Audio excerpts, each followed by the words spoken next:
Jadi mereka dari orang lagi, terus mereka nyari senjata lagi di Timur doang. Saya enak lagi ya, karena posisinya Inggris gak ada tahu aktivitas mereka kan. Ya terserah mereka mau ngapain, gak bakal diketahui. Tapi mereka malah manfaatin. Itulah yang bikin mereka makin enak tuh. Nah, karena kondisinya ini makin panas, terus juga ini sebenarnya udah ketahuan sih pas mereka bolak-balik ke Magelang ini. Jadi di tanggal 21 November tahun 45 juga masih, itu tuh Jenderal Sudirman dia ngelakuin yang namanya teknik pengepungan. Mereka tuh bikin namanya itu gelar suku orang. Nah, itu artinya memasang jebakan burung. Jadi itu kayak musuhnya itu dijebak terus kayak dikasih perangkap lah. Nah, apa maksud dari perangkapnya itu? Jadi wilayah suku ini bakal dikepung sama TKR, Tentara Keamanan Rakyat. Bakal dikepung, terus wilayah kekuasaan mereka itu bakal diperkecil. Jadi benar-benar wilayah kekuasaan mereka yang awalnya segini bakal bisa mengecil, lama-lama udah nyampe habis. Kayaknya aku pernah lihat video itu lewat TikTok kayak Jenderal Sudirman ini kayak menyerahkan diri. Oh iya benar. Iya di belakang gitu. Iya. Angkat tangan. Kita yang angkat kayak belakang. Iya. Yang tangannya putus itu apa? Aku pernah lihat. Ada juga yang tangannya putus juga. Ada. Itu korbannya tuh. Itu korbannya. Itu sekali coy. Yes, kalau kita bisa ngeliat itu kayak Merinding sama sih. Iya benar kejadian itu tuh. Video itu benar banget. Nah, kejadian itu tuh terjadi selama 4 hari 4 malam. Itu kejadian pengepungan itu aja tuh. Biar kayak wilayah dari sekutu ini makin lama makin habis. Untungnya berhasil. Jadi di tanggal 15 Desember tahun 45, karena mereka udah gak punya wilayah kekuasaan lagi, jadi para sekutu ini menyerahkan diri. Jadinya benteng pertahanan sekutu ini kan melemah. Ya udah, lenyap itu aja, mereka nyerah. Terus Tentara Keamanan Rakyat dan warga Indonesia berhasil meraih kemenangan. Tapi ada korban. Ya pasti ada korban sih kalau Nah, korban kita dari pihak pejuang itu ada Letnan Kolonel Isdiman. Tadi kan Letnan Kolonel Sudirman kan yang melakukan teknik pengepungan itu. Nah, sebelumnya itu di atas Letnan Kolonel Sudirman itu tuh ada namanya Letnan Kolonel Isdiman. Dia itu tewas karena kalau nggak salah ya ditembak sama sekutu. Jadi penggantinya itu si Sudirman tadi. Jadi itu turun temurun juga sih cara kepemimpinannya. Tapi untungnya ya bisa berhasil aman pengepungan itu. Jadi bapak pernah ada cerita lagi? Cuma satu aja kok. Kalau dari pihak pejuang sih cuma itu aja, tapi kalau dari pihak Belanda lumayan banyak sih. Terus juga kalau dari warga Indonesia ya, itu tuh warga-warga sipil juga banyak kan. Soalnya kayak itu kan terjadinya di tempat lain ya. Terus juga pengepungan itu bukan cuma dari TKR aja, bukan cuma dari pihak pejuang aja. Itu banyak warga-warga sipil terus juga rakyat-rakyat Indonesia yang ikut memperjuangkan wilayah mereka. Terus juga biar unsur biar namanya ini. Nih, ngomong-ngomong soal Nica, aku punya cerita juga yang menyangkut sama Nica. Nica lagi. Emang kayak ini sumber masalah banget nggak sih? Nah, ini tuh kalian pernah dengar nggak sih peristiwa merah putih yang terjadi di Manado, Sulawesi Utara?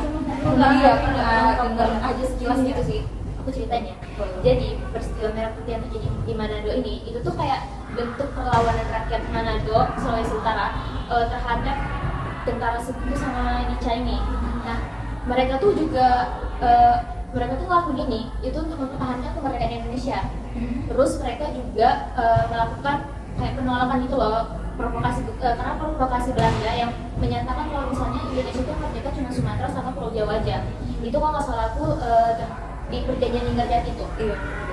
Ya kan. Nah, terus tuh Indonesia itu kan merdeka pada tanggal 17 Agustus 1945 nih. Tapi terjebak sama rakyat Sulawesi Utara itu tuh pada tanggal 21 Agustus 1945. Telat 4 hari itu. Nah, mereka tuh juga dengar itu dari radio, dari suatu radio aku lupa namanya.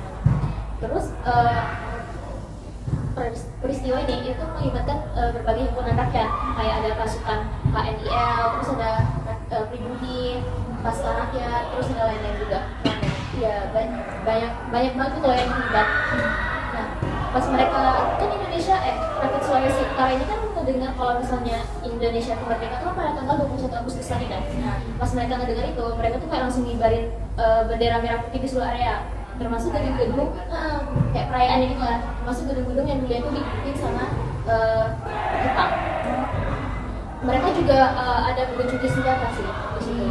Terus pada awal Oktober 1945 itu tuh tentara sekutu sama Indonesia itu datang lagi ke Indonesia, tepatnya ke Sulawesi.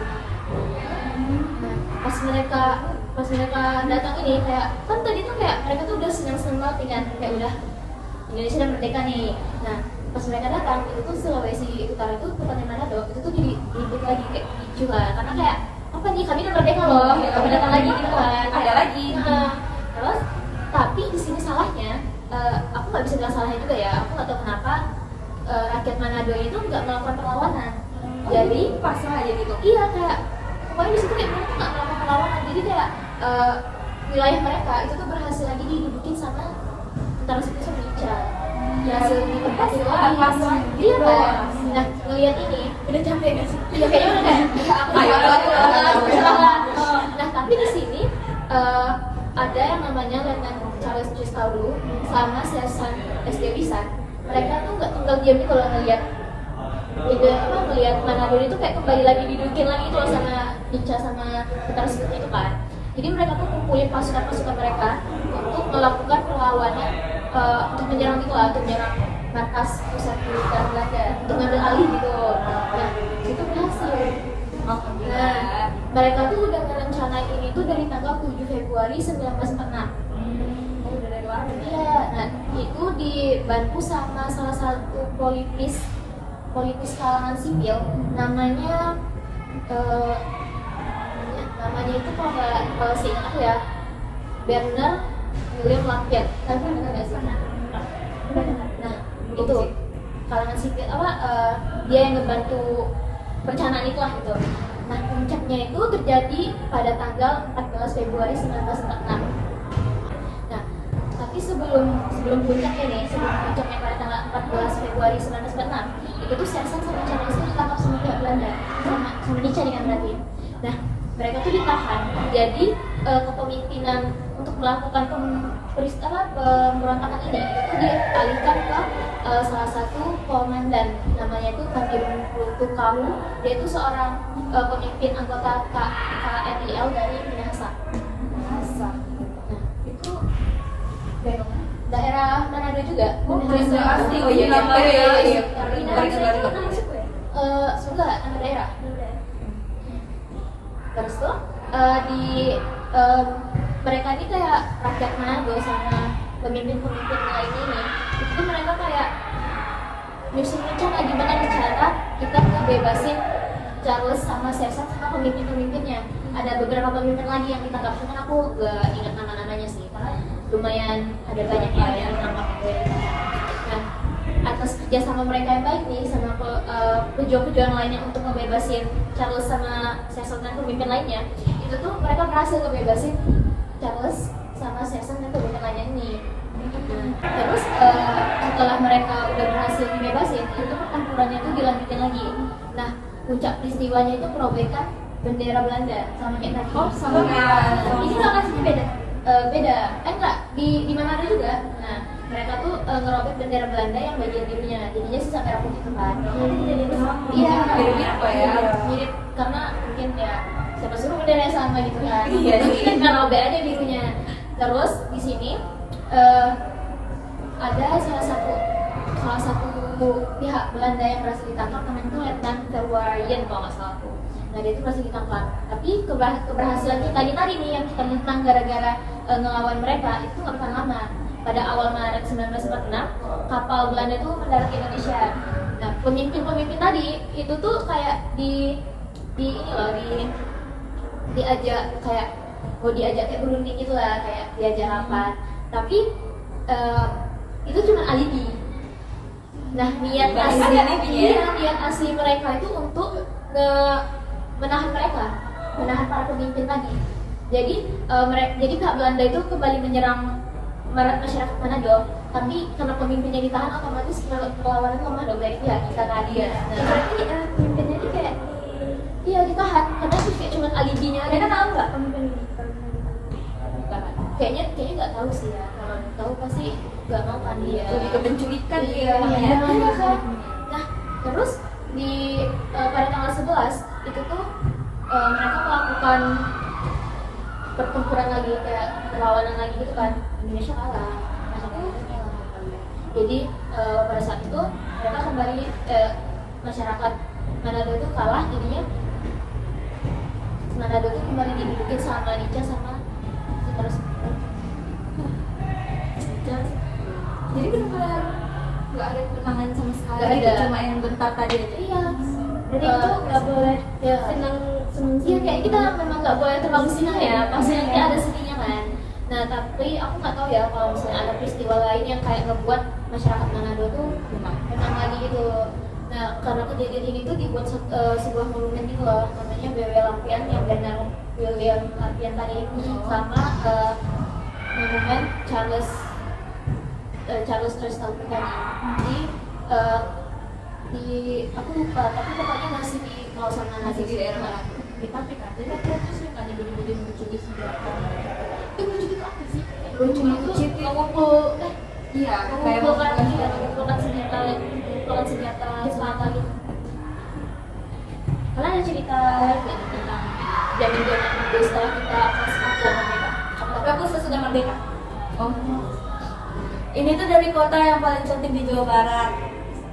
Bandung. Iya. Emang sih kota Iya paling sih. Ada asli, ada yang sampai dibilang Siapa sih yang nggak mau ke Bandung? aduh, siapa yang mau aja.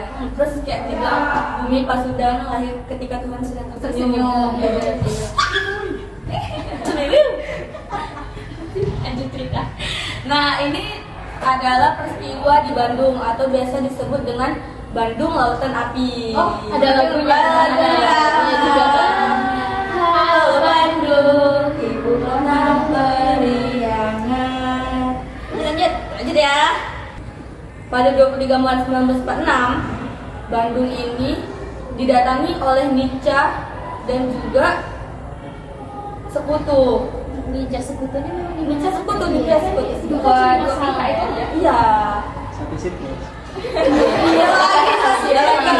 Circle-nya apa? Circle jajahan. Top banget. Terus Starboy. Aliansi. Terus mereka ini datang ke Bandung itu untuk dijadiin markas. Jadi Markas pas mereka satu Bandung itu. Iya, satu Bandung. Awalnya tuh Utara aja. Utara aja. Terus lama-lama malah mereka pengen satu kota Bandung. Nah, habis itu pasukan Inggris ini tiba di Bandung pada 12 Oktober 1945. Tapi sejak kedatangan Inggris dan Nica ke Indonesia, rakyat Indonesia itu udah mulai tegang gitu loh. Takut banget gitu loh. Nah, ngapain lagi nih mau datang? Iya, ngapain sih datang lagi? Ada maksud apa lagi nih? Iya, maksudnya. Terus si Inggris ini meminta kembali semua senjata Jepang itu dikumpulkan kembali yang sudah tersebar di TKR dan seluruh masyarakat Kota Bandung. Kan itu kan senjatanya punya Jepang. Terus Iya. Belanda ini apa kepentingannya? Iya kok, mereka punya Gimana sih? Iya, karena mereka tuh pengen gitu loh senjatanya itu, jadi mereka punya banyak senjata. Iya, butuh itu senjata. Minta pula mereka tuh. Iya kan? Udahlah banyak senjata. Gak puas-puas dengan senjata itu. Iya, gak puas-puas dengan senjata. Nah, habis itu si Indonesia ini gak mau lah, lagi kalah. Iya, siapa sih yang mau gitu.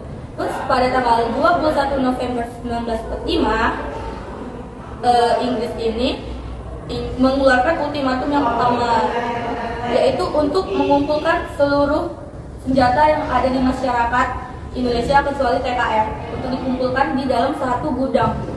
Oh, ultimatum itu berarti kayak